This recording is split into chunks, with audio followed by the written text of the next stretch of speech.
What's up, everyone? It's Area of Effect with another out-of-the-box build. This one, a reinventing of an old classic of mine, a favorite of mine, this time called the Sphere. A shield stacking healer, up to 10 simultaneous shields for your allies. Now, it's easy to make a shield stacker for yourself, but to make a functioning shield stacker for your allies in 4v4s, 8v8s, Cyrodiil, or even PvE, where this is even more powerful as your shields are not cut in half by Battle Spirit. But we're going to break through Battle Spirit with this build, and you're going to see constant shielding, just never-ending, keeping people at health cap of 100, and it's just insane and a lot of fun. Let's jump into the build. Starting with the stat screen on the front bar, the resto bar, we got 44,000 max health, which we will explain into the video later. A lot of recoveries, look at that. Spell crit is 44%, and our physical and spell resistances are over 30k. On the sword and board back bar, about 32k. So we are built pretty well on this build as far as the stat screen goes, and we'll break into how and why we're using what we're using. With the food, Jewels of Misrule, and the Mundus is the Atronach. Jewels of Misrule is going to give you all 3 recoveries with some max health, and the Atronach is going to give you even more Magicka recovery, which we do need on this build. We are an Imperial on this one. For the extra max health, 2,000, shields will scale off of max health in a large way, at least just one part of the story. We'll get into the other pieces as we go. Imperial Metal, 2,000 max stamina. That'll help us keep things higher as we're breaking free, dodge, rolling. And then Red Diamond, reduce the cost of all of your abilities, including your ultimate, by 6%. We are a purebred class Sork. Dark Magic, Daedric, and Storm Calling. I had an alternative option for this one using the Arcanist, but I wanted to go with the class Mastery because of these 2 passives here. Calculated Defense. Anytime you use a sorcerer ability or a cast time ability, you gain a damage shield for yourself for 16,000, almost 17,000 damage. That scales off your max health, and if it doesn't break, you and your group members gain 6% weapon and spell damage for 20 seconds. Then this one is for the group, Sphere of Influence. Anytime you cast a damage shield on yourself or an ally, they will also get one for 7606 for 4 seconds. And look at the recoveries that go along with it. But this is crazy because this took the shields basically to double. Now, you can't overlap 2 instances of Sphere of Influence, but you can get a Sphere of Influence proc on every single shield you cast. Now, the selfish one I showed you, the first one for me, I casted Crit Surge. The health bar is frosted, and you'll see the blue symbol in the bottom right has a 0 on it. It's about to expire. I was getting a health damage shield for just casting a Sork skill. Let's jump into the gear now.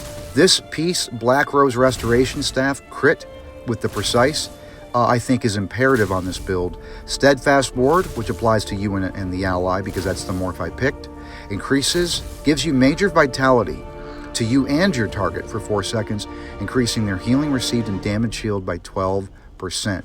That's amazing. There is a way to scribe that skill, okay? Like with the Wield Soul skill. But the thing is, like right here, Warding Soul, it gives 15,000 to you or an ally. And you can't control, it's kind of intuitive, it picks the lowest health target. So if you're trying to get this for yourself, so that way all your shields are buffed by 15%, you might not get this. You might just give it to your ally. And you want it for you, so you can dish it to everybody. The mythic we're using on this is a headpiece, Gaze of Sithis, 3276 max health, 1025 recovery, and 4000 armor. Now, blocking doesn't do anything for us. We don't want to block on this build. We will not block on this build. You don't want to block anyway while you're shielding. It's a waste of stamina. So Gaze of Sithis is going to really beef up our shields because max health will scale up just about all of our shields, and shields adapt and take on, I should say, your physical and spell resistance. So the bigger and beefier your physical and spell resistance is, the bigger and beefier your shields are going to be, and the more damage they're going to mitigate. The first 5-piece set we're going to go over is in our back bar, Sword and Shield. It's the 5-piece set of Imperium, max health, healing taken. When you take damage, you and all your group members within 8 meters gain a damage shield that is up to Well, actually, if we cast, should go higher than that if I cast the Ward Ally from the Restoration Staff bar. I get that Major Vitality. There you go, 13,800. So 13,802 damage for 6 seconds. This occurs every 12 seconds. Pretty much anytime we switch to our back bar, that's ready to proc for all of our allies. This is going to look like a blue sphere when it procs. It's actually indistinguishable. It looks identical to the second 5-piece set we're wearing, which we'll go over in a minute. I got the Imperium on the chest piece for the heavy, large piece.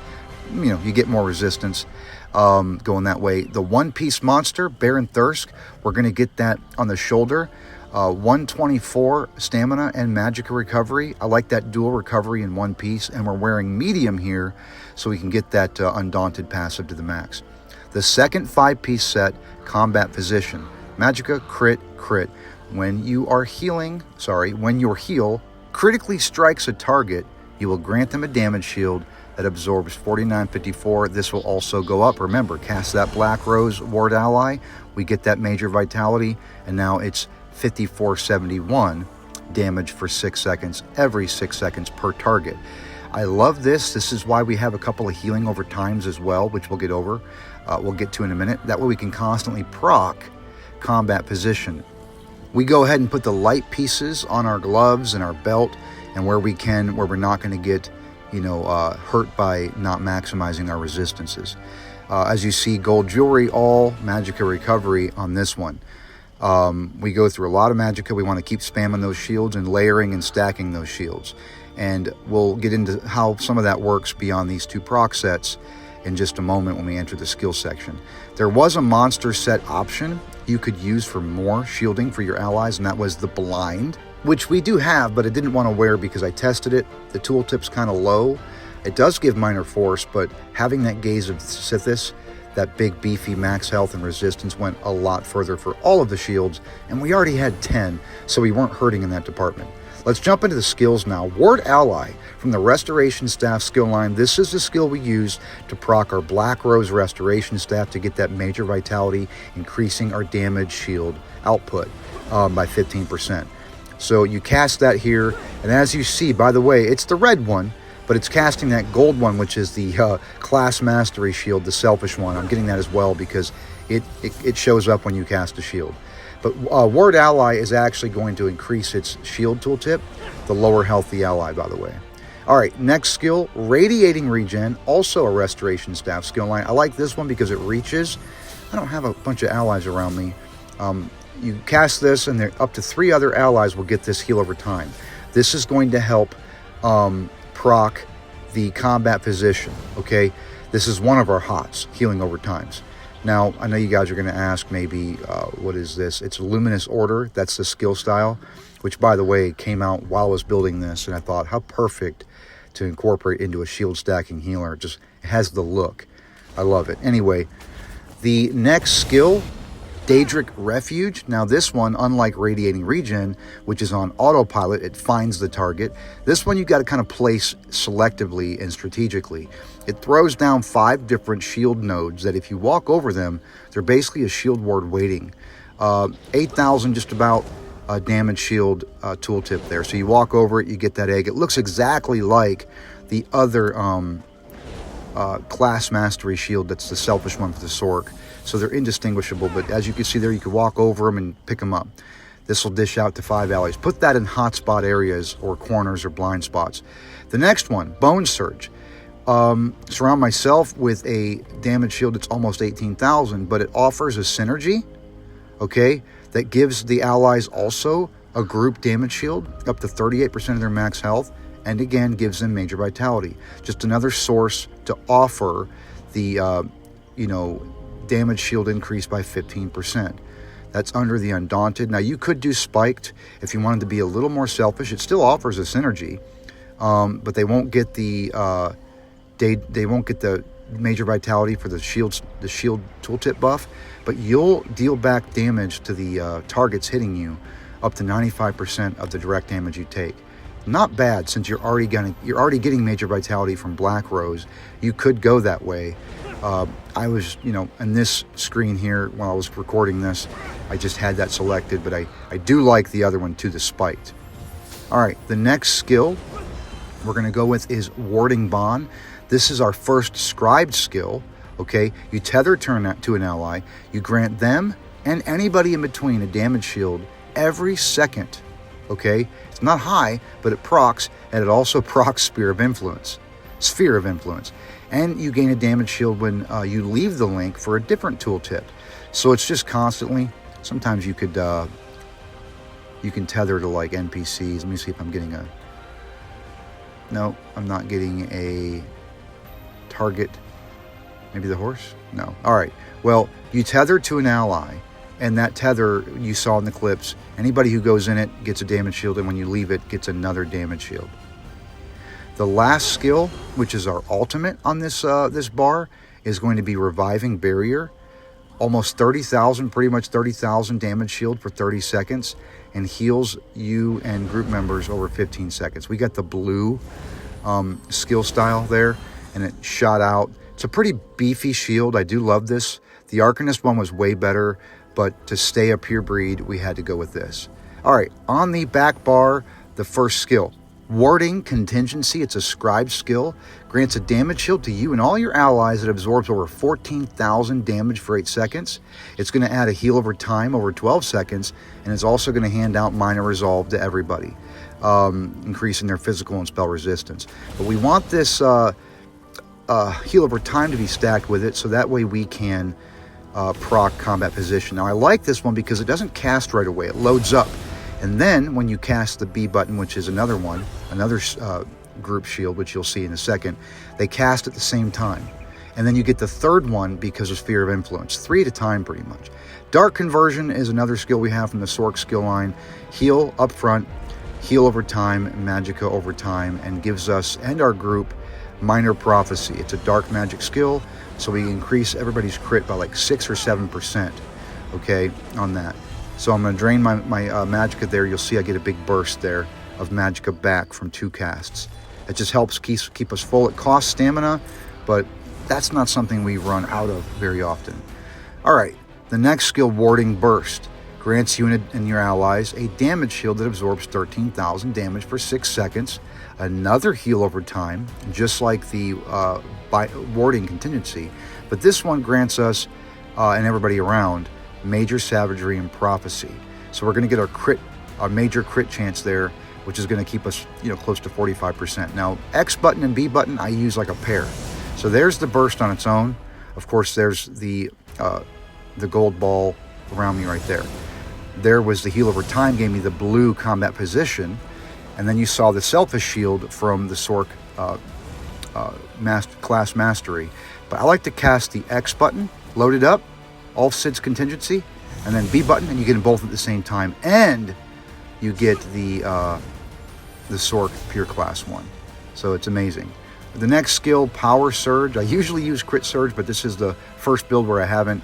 Major Brutality, Major Sorcery for your weapon and spell damage, but while it's active, getting a critical heal causes the ability to heal basically allies around you, and it's every 3 seconds for 2,000 plus healing. So that's pretty cool. Constant passive heal. Boundless Storm, it's our Major Resolve and Major Ward. It gives us all of our resistance, and it gives us Major Expedition, keeping us fast and mobile. So I love that this actually, I have this space, I forget what they call it, but the skill style, way better than the zapping for this build.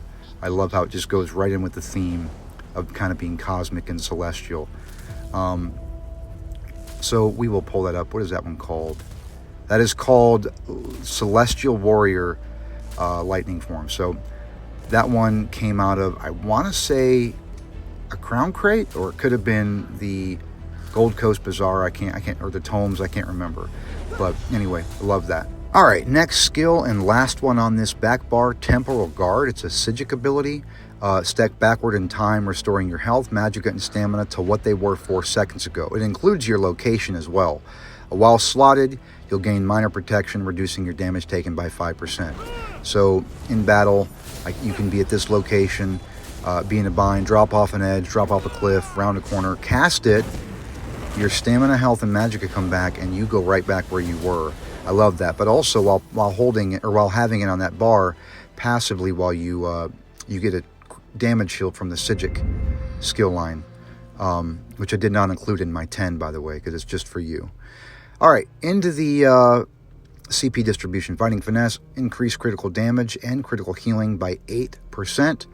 From the Brink, it's a damage shield one. When you drop below 25% health and you heal an ally that hit that threshold, you grant them a damage shield every 30 seconds. That is about 11,000 damage absorption. All right, Reinforced, when you begin bracing, you gain a damage shield for almost 6,000. That's selfish, it's just for you. And then the last one is Last Stand. It's going to give us the major heroism when you take damage below 20% health for 9 seconds, really helping us to get ultimate. But I did use Trample in one of the clips to get that, because in BGs there's no CP. But anyway, all right, now in the red resistance tree, the first one is Fortified, 1731 resistance, Boundless Vitality, 1400 max health. Both of those will make our shields bigger and beefier as far as damage mitigation. Okay, those are a must. Actually, everything in this red tree is a must. I'll show you here. Bastion increases the effectiveness of your damage shields by 15%. Okay, that's huge on a shield stacking build. Everything's going to be 15% more potent.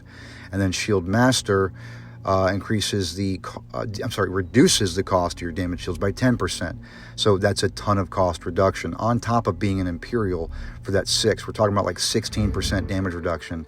That won't even reduce the cost of our ultimate.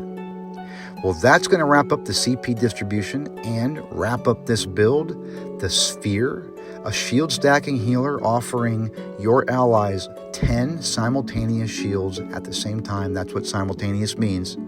It's simultaneously simultaneous, okay? But if you like this video and you want to see more, then go to my channel and watch all my shit. It's not that hard. Go like it all. Area of Effect signing out.